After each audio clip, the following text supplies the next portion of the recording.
Now then, it's just over 7 months since Woolies shops all over the country started to close, and with them, of course, the traditional pick and mix disappeared. But in Melton Mowbray, a local family have spotted a bit of a gap in the market and have now opened up an old-fashioned sweet shop catering for all those, well, sweet-toothed needs, really. Our reporter, Eleanor Garnier, went out to number 8 Marketplace in Melton to see the shop for herself. Raindrops on roses and whiskers on kittens, bright copper kettles and warm woolen mittens, brown paper packages tied up with strings. These are a few of my favourite things. Chocolate dates, handmade lemon bonbons, raspberry crystals, fruit drops, humble rock, sour pips, blackjacks, jelly love hearts, teddy bears. These are a few of my favourite things.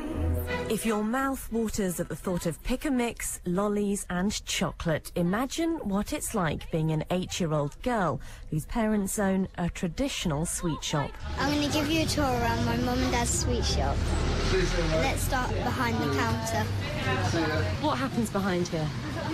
This is where my customers give my mum the money and my mum puts it in the till, and also this is where they put all the sweets into the jars, into the scales, into the bags. Do you know how many types of sweets you've got here? About 250 jars. When Mum Mandy and Dad Duncan saw this empty shop front in Melton Mowbray, they couldn't resist. The shop is called Fern May's Traditional Sweet Shop, and it's after our daughter, Fern, who's 8, and we just thought it was just an old-fashioned name, so, being an old-fashioned shop, we used her name.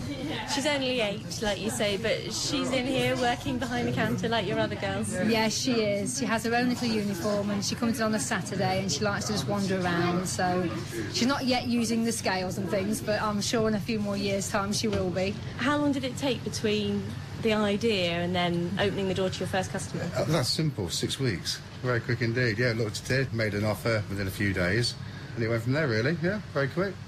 Did you know anything about old-fashioned sweet shops before the idea came around? Zero. Is that simple enough? Absolutely nothing, really. It was just a complete whim. It was just the shop front.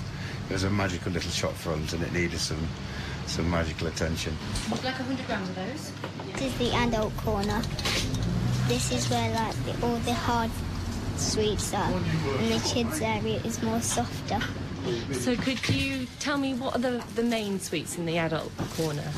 Rock, Everton mints, licorice, Tic Tacs, and toffee.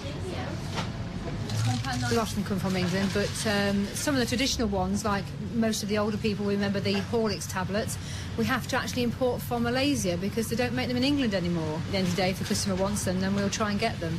I buy for some of the elderly friends I've got that are in their 80s that send me in for things that they remember. Feels sort of old-fashioned because you've got a lot of wood and you've got a lot of jars where that old traditional sweets. So it's nice. I mean, I grew up with all these kind of sweets anyway, so it's nice that you can come in and actually buy them rather than, all your, I like these ones better, all the old traditional sweets.